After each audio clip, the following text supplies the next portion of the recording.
couldn't see anything. Everything turned completely blurry. It felt like the room was spinning and I was kind of dizzy, and I was like, I don't know what's happening.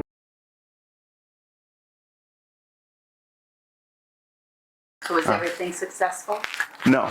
The endocrinologist, so he looked pre-surgery and post-surgery, and he said that the tumor itself, he said there really wasn't much of the tumor removed and that it was quite there.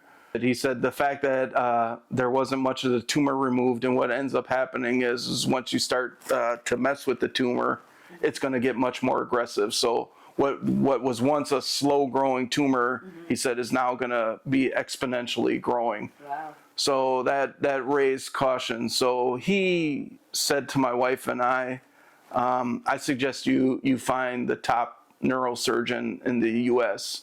And he says, I don't recommend, and it's not here in Wisconsin. He said, you need to leave the state. Wow. You have to, he said, you need to take this serious.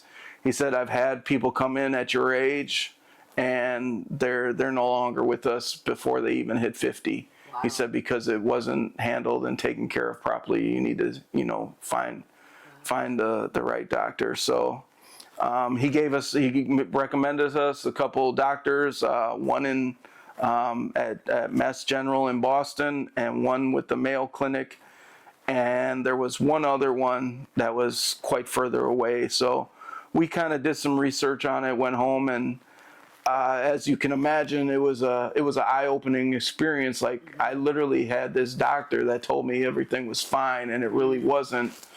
Wow. And just now the fear, like, okay, now what? This is much more serious than we thought. We meet with the surgeon in Boston and felt very promising. It felt good, but it was going to be, I'm going to be away from home. And so now what, and how are we going to manage this, with, I'm not working. I've already missed, because with the post-surgery, I had to have off. I couldn't do any heavy lifting as at risk of having a problem in the brainstem and the carotid arteries. And so I was out for, I think it was 2 months, 3 months. Wow. I couldn't do any lifting. And so now it's like, okay, now I got to do this again. So how am I going to, get through this? Thankfully for work and the great insurance and everything else, that was something there that would otherwise, I don't know, financially how it would have been such a burden on us. Okay. So how long did you stay in Boston then, and how did that go? Yeah, so there was many trips out to Boston, but for the surgery we went out a little bit of ahead of time and met with them, and you got to have a pre-op, so it's kind of weird because typically if you were at home you just drive to the doctor's office, have your pre-op, come back home. Well, I got to go out, have the pre-op, and then kind of stay there for a few days, and then so we go in for the pre-op, and actually they want to do one more scan, and they notice an infection. Oh. And the infection was behind my eye. And so he sends me to their ear, nose, and throat to get it looked at. And I'm in the chair there, and he proceeds to numb my nostrils and go up with a camera, which was just the weirdest feeling. Oh.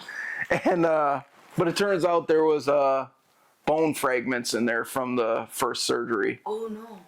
So yeah, it was a pretty bad infection, and he's removing some of these bone spurs.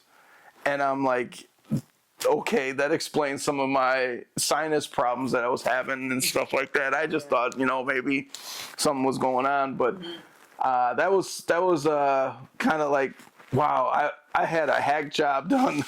Like who was operating on me, like what to do. So then there was concerns that they wouldn't be able to do the surgery because if that infection got into the brain or anything like that, it could be a big problem. So they said, let's give it a few days and we'll see, we'll check it again and see what the infection, let's put you on some antibiotics and stuff like that. So that's what we did. We get in and do go through the surgery, and it's just amazing how different it was treated and the different ways of doing things. There were no nasal packings. There was no, me sitting in the bed and having these footies, the circulation stimulators, it was, we'd like you to, if you feel ready, we'd like to get you up and walking around. I said, oh, please, because at the first surgery, that's all I wanted to do. And now it's like, you need to get walking, and I'm like, I'm loving it. So here I am walking in my gown, just doing circles in the hospital, and it was just treated so much different. I was out in a couple days, and feeling actually really good. I still kind of remember Candy and I were, they wanted me to stay in town for a good week and a half to make sure everything was okay. I was up and moving around, and I'm like, I'm in a different city, and let's go see the city. We were, exploring things. It was kind of actually a nice break, and it was kind of like I was kind of glad I was out of town, because it was a point where it was like, get back to the true, like, this is life, and there's so much more to see and do, and I thank God for it all. So that's kind of where we were at, and things were going pretty well. I remember the Brewers were in the playoffs at that time, so I was like, we got to see the Brewers, and didn't get it on our little, we were staying in the very old home that used to be like the nurses' home in the 1800s, that was right across the street from the hospital. Or right down the road from the hospital. And so it was kind of this scenario, and I'm like, well, we need to go to this restaurant here, or this place, a meeting, and watch the baseball game. I want to see these playoffs. The day before we were to leave, I started getting this bad headache, and I didn't know what was going on, and I was like, and I was like, oh, this really hurts bad. And so I said, well, I'm going to just get in a shower. And this is probably 12 o'clock, 1 o'clock in the morning, somewhere in there.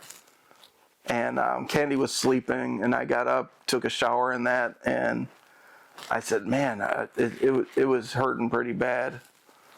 And so then I remember they told me I could take, Tylenol or something like that for pain. And so, and this is, again, after my second surgery, I went off the morphine immediately, and I was okay. I could handle it. I didn't like the medication. It didn't make me sick to my stomach. So I'm not one to typically do anything, but I did, just because the pain was so bad. And it got to the point where I was laying in bed, and I want to say it was 3, 4 o'clock in the morning, and I was like, it felt like my head was going to explode. Wow. There was so much pressure and so much pain. And I was getting kind of like dizzy in a way.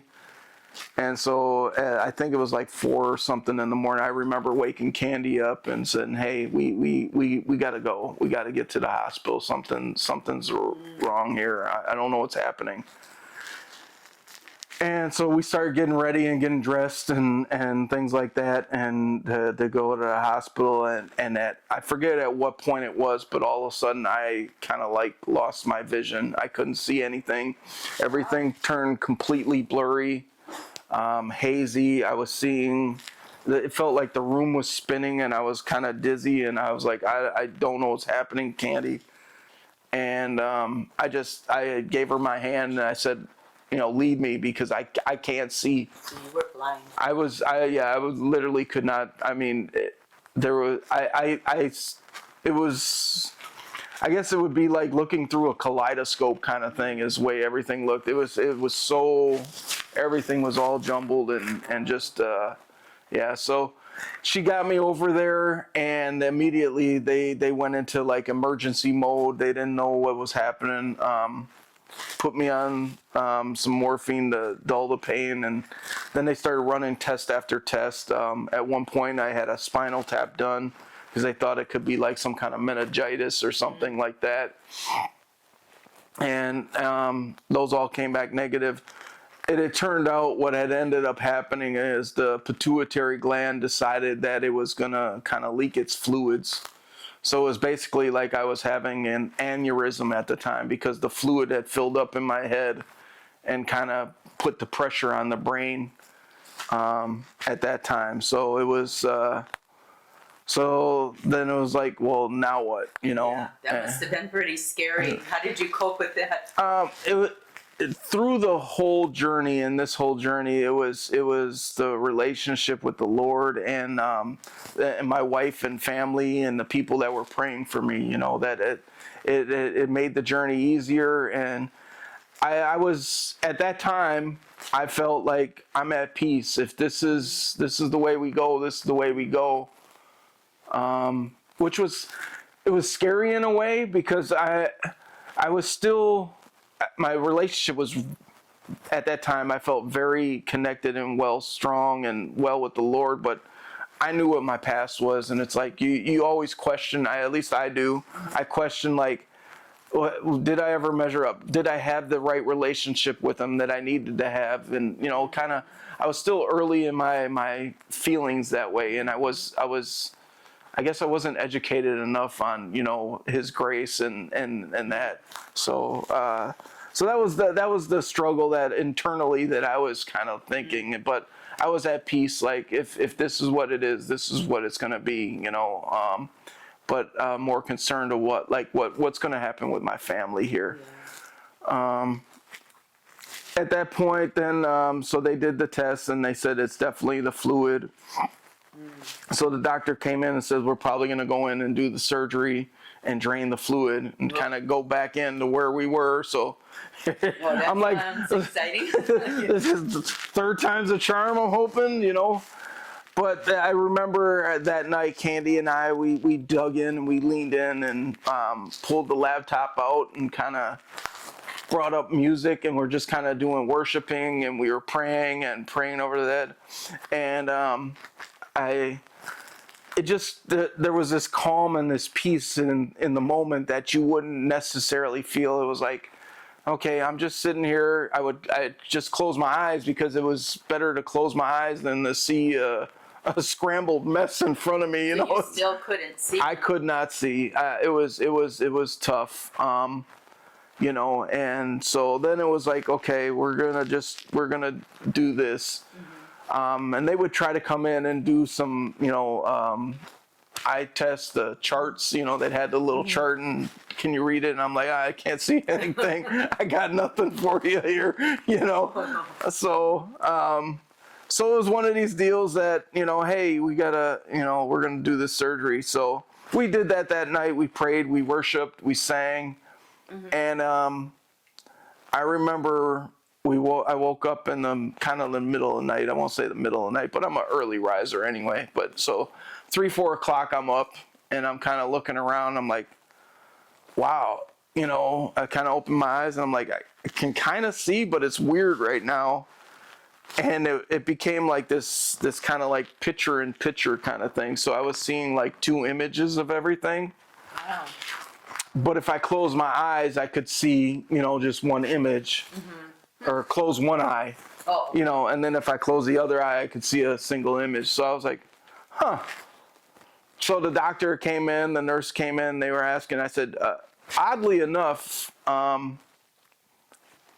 can kind of see. You know, I said, it's very weird right now. As I said, I'm seeing this double image with my eyes, but if I close an eye, I can just see one image. And when I told the doctor that, the look of shock on his face, he's like, he said, in all of my years, I've never experienced that. Typically, if this fluid leaks, and he said it's not that uncommon that this might happen, mm-hmm. That the pituitary gland could leak in some of this. He said, but when this has happened, he said it takes at least a month to 2 months for the fluid to release. He said, so that's why we always go in and remove the fluid. He said, and for you to less than 24 hours have this, it sounds like it's subsiding. He's like, so I tell you what, we're going to we're gonna kind of give it another day. He said, as long as you're feeling okay and you aren't experiencing the pain. I said, actually, no, the pain's not that bad anymore. And at that point, they had taken me off the drip and everything else, and so it was like, okay. So kind of we did the repeat and rinse kind of thing, and said, you know what? Let's again, let's give it to the Lord. Let's pray. Let's worship. So open the laptop, singing worship music and different songs, and some of my worship music might be a little bit different, but I'm out there. We were just enjoying it and taking it for what it was.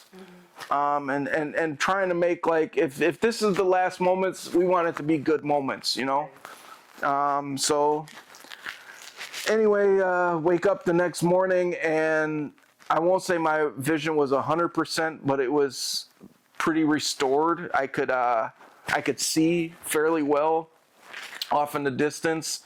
It got to be where it was like a double image again, distance wise, but at least close to me now, I could see normal. So that was kind of refreshing, and it was like, huh. So they started doing eye tests with me, and I'm reading off the letters and everything just fine, and they were like, that's interesting. And you know how they'd always make you close one eye. I said I felt like I was kind of cheating now because I didn't have the double image. I can see better now, But so that was good. That was I'll call it an eye-opening experience. But it was refreshing, and I mean there's not a doubt in my mind that it was of God. There was what do you want to call it? There was something more there than it was the doctor, the shock look on his face. At one of the follow-up appointments that would happen much later, the doctor even had a person that he was training in there, and he explained my situation to him and said how he's, in all of his years, he's like, it's a 1 in a million type Sounds like a thing. miracle. It does, and ultimately, and he's shown up in so many ways in my life, and I didn't see it before. And it wasn't until I grew closer, it was like, oh, those are coincidences, or, things like that. And now I know he's got a plan and a purpose for it all. And he's got his story that he wants to, tell people through you, and that's how I look at this whole scenario. But anyways, we stayed in town for several more weeks. He didn't want me to go home, but he released me from the hospital. And so again, the Brewers are still in the playoffs. They're in the championship. And so now I have to, without being too graphic, I have to have a 48-hour urine cycle. So I have to kind of use a jug and save it for him. But I'm like, I gotta watch these Brewers, man. So I'm gonna find a way. So we put it in a gift bag, and I would go to the bathroom and these places, and I'm like, I'm taking this thing with me. And I'm sure people were wondering why I got a gift bag that I'm taking to the bathroom, but I was gonna watch it, and do that. So, but anyways, it was good. All went well. Follow-up appointments, and they said it was they killed the entire tumor, but there was some residuals, minuscule, that were a little bit on the optic nerve and on the carotid artery. And they said, but at risk of trying to scrape that off and remove it, we could damage it, and you could have either permanent blindness, or if we hit the carotid artery, you could die. He said, so what we're going to do is now we're going to use radiation to treat that. And he said there's a special radiation at that time. He said there's only 7 places in the entire United States that actually have this type of radiation treatment. It's called, it was proton beam radiation. And Boston had, actually Mass General, where I had it, does have it. He said, but there was just one that opened up in Chicago, which isn't far from you. So after several, the wife and I talking about it, I said, do I want to go to, drive back and forth every day to Chicago for these treatments? And he told me that it was only going to be about 15, 20 minutes. But I'm thinking it's a 2-hour drive to Chicago, drive back and forth. Or do I just stay in Boston for, a month and a half, 2 months? Wow.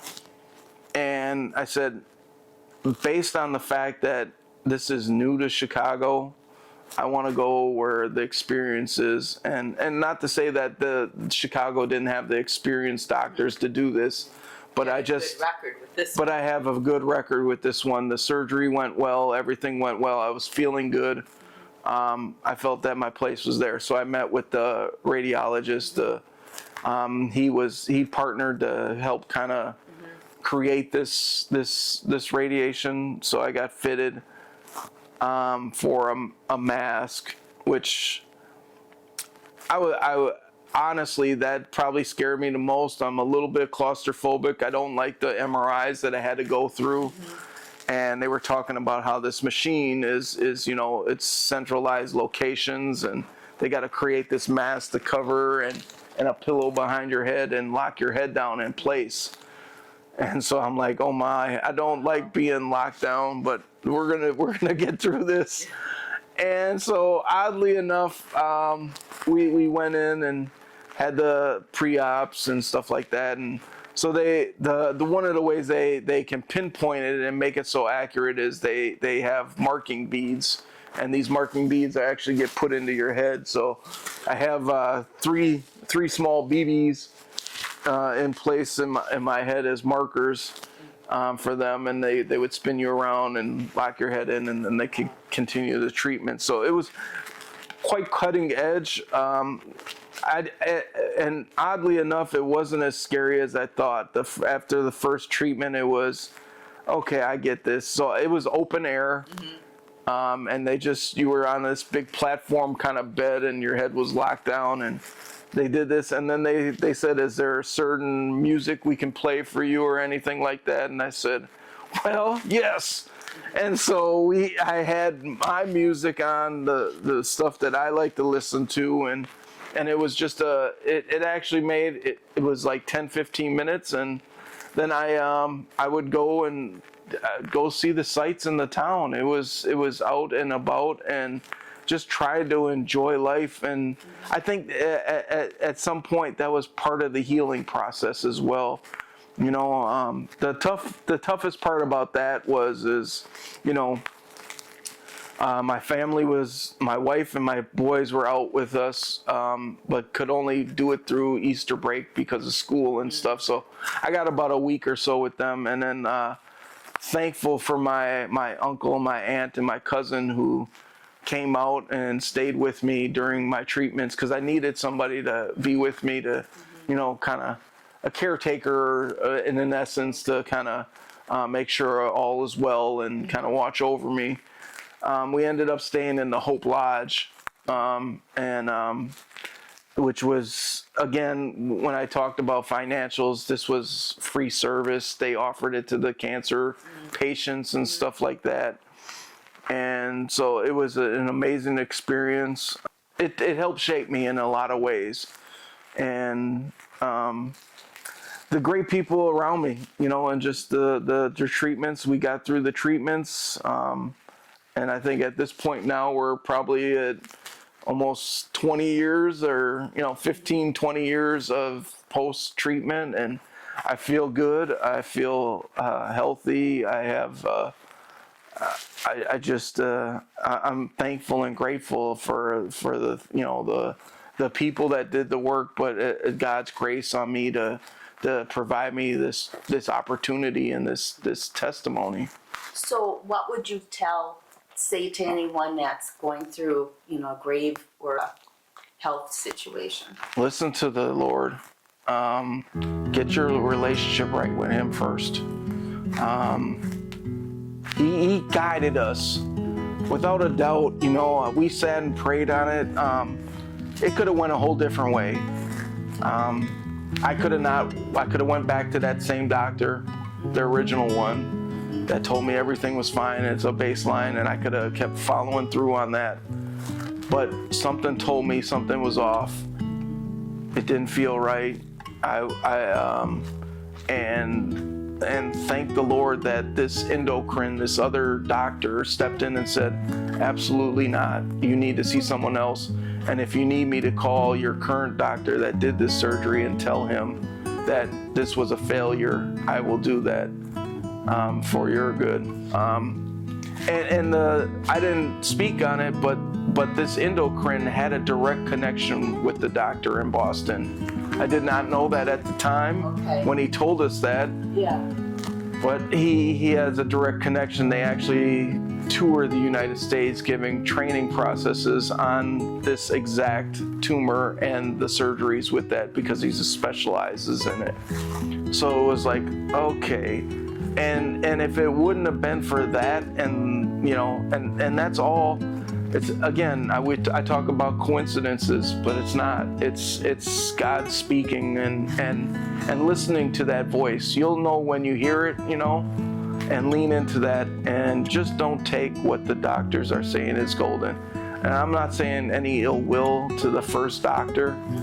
What I'm saying is sometimes they're trained a certain way and by a certain organization that believes a certain thing, and it's not a one-size-all-fit things. And I can tell you story after story that I met with cancer patients in that Hope Lodge that spoke otherwise, and they were there on their second attempt, and they were from Florida, or they were from here or here, and they were like, they were gonna do this to me, and all I have to do is come here and have this. So I think it speaks to, if you have a serious condition, that one, get a second opinion, but ultimately get the true opinion of who knows and knows where you need to be and put you in the right place. So that would be my big thing, is get that right, and the rest will come. And if it doesn't happen to work out, at least you know that your relationship is right, and you know where you're going, you know.